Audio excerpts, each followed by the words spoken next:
खाना खाते हुए वेद, यसीम और सुधीर तस्करी के सामान के बारे में बात कर रहे थे। तभी वेद ने एक ब्रेसलेट निकालकर उनके सामने रख दिया। तब सुधीर हैरानी से बोला, तुम कहना क्या चाह रहे हो कि ये ब्रेसलेट उसी स्मगल्ड कारकू का है, और ये तुम्हारे हाथ कैसे लग गया? सुधीर और यसीम दोनों ही थोड़े शॉक में थे। दोनों ही उस ब्रेसलेट को घूर रहे थे। वेद ने उन्हें समझाते हुए कहा, रघु रंगीला के बेटे ज्ञान को यह मिला था। परसों उनकी स्कूल आउटिंग थी, वहां उसे और उसके दोस्तों को यह चीज मिली। सुधीर और यसीम ने एक दूसरे की तरफ देखा, फिर दोनों ने फटाफट खाना खत्म किया। यसीम बोला, हमारा हो गया, अब हम चलते हैं, बाय। वो दोनों उठे ही थे कि वेद ने आवाज लगाई, रुको जरा, तुम ये नहीं ले जा सकते। फिर उसने हाथ आगे बढ़ाया जैसे कुछ मांग रहा हो। सुधीर ने अपना गंजा सर खुजाते हुए कहा, ये एविडेंस है। वेद ने आंखें घुमाई और सख्त लहजे में बोला, फालतू बातें बंद करो। सुधीर ने बेबस होकर ब्रेसलेट निकालकर वेद के हाथ में रख दिया। वेद ने ब्रेसलेट लिया और उसे अपने लेफ्ट हैंड में पहन लिया। तब मोनिका हैरानी से उसे डांटने लगी, सीरियसली वेद, इतना महंगा ब्रेसलेट, और वो भी लेडीज का, तुम क्यों पहन रहे हो? कियारा को दे दो। कियारा ने वेद की तरफ देखा। तब सुधीर मोनिका से बोला, जो भी ये ब्रेसलेट पहनेगा वो डेंजर में रहेगा, ये खुद पर रिस्क ले रहा है। वेद ने तिरछी मुस्कान के साथ कहा, हमारे पहाड़ में एक कहावत है, सांप को उसके बिल से बाहर निकालना, और मैं भी यही कर रहा हूं। इसके बाद वेद उनसे अलविदा लेकर शूट के लिए चला गया। कुछ घंटों के सीन्स के बाद डायरेक्टर नदीम के कट कहते ही सनी पैराडाइज की शूटिंग आखिरकार पूरी हो गई। पूरा क्रू खुशी से तालियां बजाने लगा। वेद ने भी ताली बजाते हुए कहा, आज रात जय विलास होटल की 5th फ्लोर वाले रेस्टोरेंट में रैप अप पार्टी होगी। डायरेक्टर नदीम, अगर तुम रेडियो एंड टेलीविजन ब्यूरो के किसी लीडर को जानते हो तो उन्हें भी डिनर के लिए बुला लेना। डायरेक्टर नदीम सिर हिलाते हुए बोला, ठीक है, ट्राई करता हूं। कियारा ने थोड़े अजीब से लहजे में वेद से कहा, हमारी फिल्म तो फॉरेन कंपटीशन में भेजी जा रही है, रेडियो एंड टेलीविजन ब्यूरो वालों से क्या लेना देना? वेद मुस्कुराते हुए बोला, इस मूवी के कुछ सीन्स ऐसे हैं कि रिव्यू पास करना मुश्किल हो सकता है, इसलिए पहले से तैयारी कर लेना बेटर है। वेद अब ड्रीम मीडिया का बॉस था। ये फिल्म बनाना उसके लिए बच्चों को जन्म देना जैसा था। इतनी मेहनत के बाद कोई बोले कि बच्चा ठीक नहीं है, वापस कर दो, तो ये कैसे चलेगा?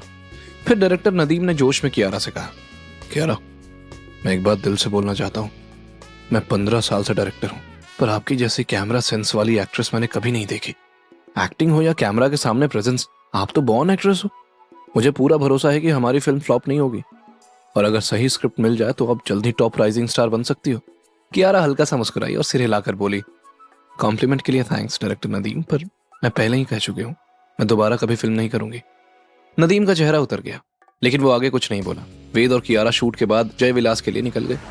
आखिर ये पहला प्रोजेक्ट था जो वेद के ड्रीम मीडिया संभालने के बाद कंपनी ने इंडिपेंडेंटली पूरा किया था, इसलिए रैप अप पार्टी भी ग्रैंड रखी गई थी। इंडस्ट्री के लगभग सारे बिग शॉट्स इनवाइटेड थे। पहले लगा था कि रेडियो एंड टेलीविजन ब्यूरो के लीडर्स को बुलाना मुश्किल होगा, पर जैसे ही डायरेक्टर नदीम ने कॉल किया और सामने वालों को पता चला कि कंपनी ड्रीम मीडिया है और उसका बॉस पुणे का नया फेमस आदमी वेद कपूर है, तो वो लोग सीधे आ गए। पूरी रात कियारा और वेद अलग अलग लोगों से मिलते रहे। वेद को सोशलाइजिंग पसंद नहीं थी। अगर ये उसकी एक अपनी कंपनी नहीं होती तो वो कब का निकल चुका होता। तभी एक गंजा अधेड़ उम्र का आदमी एक सेक्सी लड़की की कमर पर हाथ डाले वेद की तरफ बढ़ने लगा। वेद ने उसे तुरंत पहचान लिया और धीरे से कियारा के कान में फुसफुसाया, ये विजय है, रेड पिक्चर्स से, वो मजुमदार फैमिली के एरिया में बने फिल्म सिटी के इन्वेस्टमेंट शेयर होल्डर्स में से एक। कियारा ने सिर हिलाया। विजय मुस्कुराते हुए पास आया और सरकास्टिक टोन में वेद से बोला, मिस्टर वेद, मैंने सुना है आप बॉस की जॉब छोड़कर एक्टर बनना चाहते हो। वेद ने उसके सवाल का जवाब नहीं दिया, बल्कि लड़की की तरफ इशारा करते हुए पूछा, ये आपकी ग्रैंड डॉटर है? विजय का चेहरा सख्त हो गया। कौन सी ग्रैंड डॉटर? ये मेरी कंपनी के आर्टिस्ट हैं, कंपनी की सबसे फेमस स्टार मानसी। वेद जोर से हंसा। विजय की पीठ थपथपाई और बोला, वाह क्या रंगीन आदमी हो तुम, बुढ़ापे में जवानी के मजे लूटना तो कोई तुमसे सीखे। उसने फिर मानसी की तरफ देखा और कियारा से कहा, इंडस्ट्री में कई एक्ट्रेसेस ऐसे ही कामयाब होती हैं कियारा, लेकिन हमारी कंपनी की किसी एक्ट्रेस को अपने से बूढ़े आदमी को डेट नहीं करना पड़ेगा। विजय का चेहरा बैंगनी काला पड़ गया। वही मानसी ने घबरा कर विजय की बांह छोड़ दी। तब विजय वेद को घूरते हुए बोला, अब काम की बात करते हैं, इन बेकार बातों को छोड़ो। तुम्हें फ्रांस फिल्म फेस्टिवल जाने की कोई जरूरत नहीं है। तुम्हारी फिल्म सनी पैराडाइज का कॉपीराइट खरीदने के लिए मैं तुम्हें 3 मिलियन दूंगा। विजय की बात सुनकर वेद और कियारा दोनों एक दूसरे को कंफ्यूज्ड नजरों से देखने लगे। वेद ने विजय को घूरते हुए कहा, मिस्टर विजय, अगर नशे में हो तो जाकर सो जाओ, यहाँ खड़े खड़े बकवास मत करो। विजय हंसा। वेद को देखते हुए बोला, मिस्टर वेद, मैं सच में बकवास नहीं कर रहा हूँ। इस साल के फ्रांस फिल्म फेस्टिवल में हम रेड पिक्चर्स वाले सारे मेजर अवार्ड जीतने का पूरा प्लान बना चुके हैं। मैं बस फ्रांस जाने से पहले अननेसेसरी कंपटीशन में फंसना नहीं चाहता। इसलिए ये बात सीधे तुमसे डिस्कस कर रहा हूं। तब मानसी घमंड से बोली, मिस्टर वेद और उनकी वाइफ एंटरटेनमेंट इंडस्ट्री में नए हैं, ये आपकी पहली मूवी है, राइट? आपको सच में लगता है कि आपकी टीम इंटरनेशनल ब्लॉकबस्टर लेवल की फिल्म बना सकती है? यू डोंट नो, बट हमारी मूवी के लीड हीरो इंटरनेशनल स्टार है।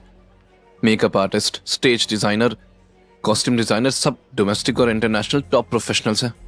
जवाब में कियारा ने हल्की मुस्कान के साथ कहा, अगर इतना ही कॉन्फिडेंस है तो कंपटीशन में साथ चलते हैं, जजेस डिसाइड कर लेंगे, या फिर अंदर से खुद भी भरोसा नहीं है। विजय ने एरोगेंट टोन में जवाब दिया, मैं बस ज्यादा डिले नहीं चाहता।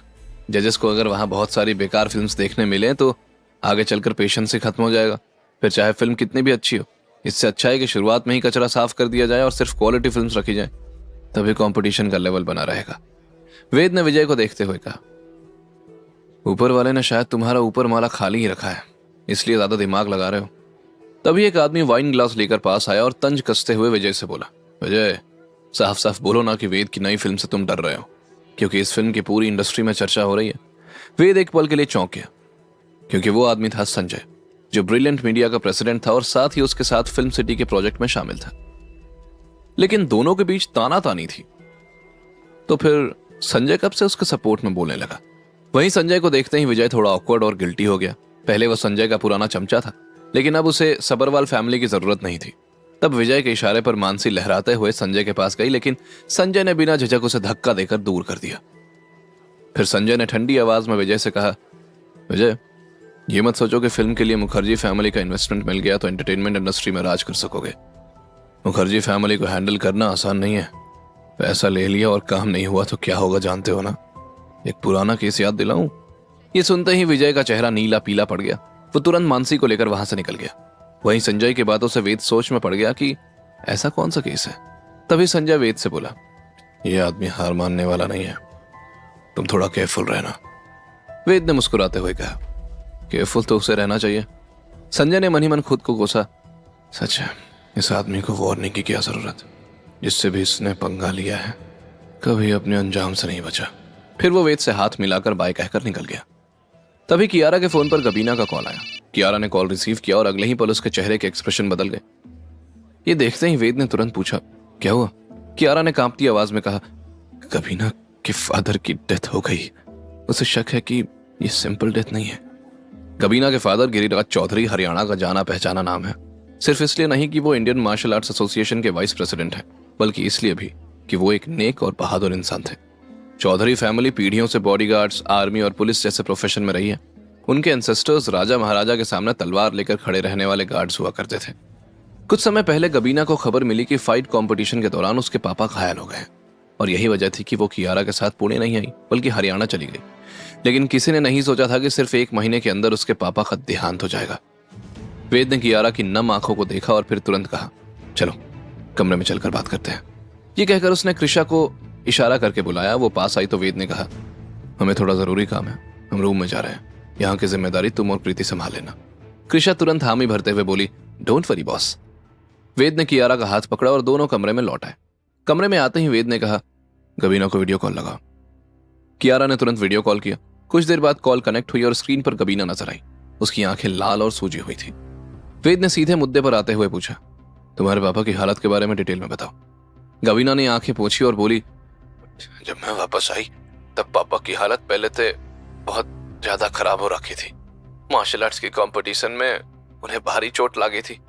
हॉस्पिटल भी ले गए, दवाई दारू भी चल ली, फिर भी पूरा ठीक ना हो पाया।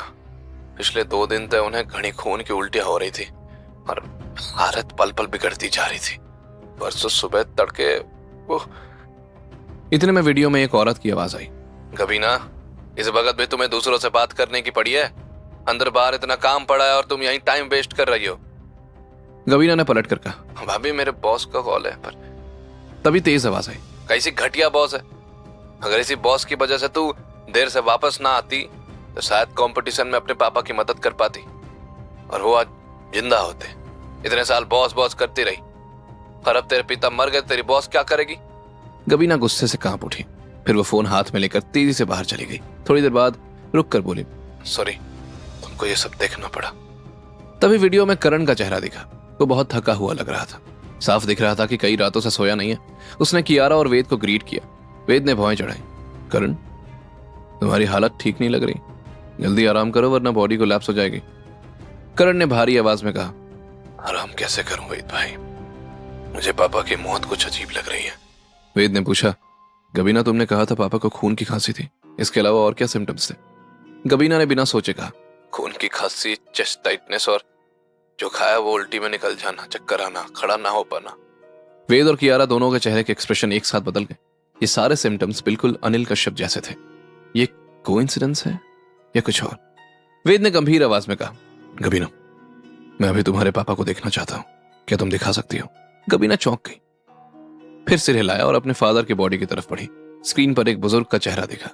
वेद उनके चेहरे पर कुछ सिम्टम्स एनालाइज करने लगा। तभी अचानक बाहर से एक आदमी की गुस्से भरी आवाज आई, गबीना ये तुम क्या कर रही हो? कोई दौड़ता हुआ आया और फोन छीनने की कोशिश करने लगा, लेकिन करण उसे रोकने की कोशिश करते हुए बोला, भाई रुक जाओ, वेद भाई मेडिकल एक्सपर्ट है। गबीना का भी गुस्सा फूटने ही वाला था कि वेद ने उसे रोका और कहा, गबीना क्या तुम मुझ पर भरोसा करती हो? गबीना ने बिना सोचे जोर से हाँ में सिर हिलाया और वेद आगे बोला, ठीक है तो अपने पापा का मुंह खोलो, गम्स की रूट देखो, क्या वो काली है? ब्लड क्लॉट्स तो नहीं है? फिर आंखों के कोने देखो, डार्क ब्लू या ग्रे तो नहीं है? फिर कॉटन या व्हाइट पेपर लो और नाक में लगाओ, देखो उन पर खून के निशान आते हैं या नहीं।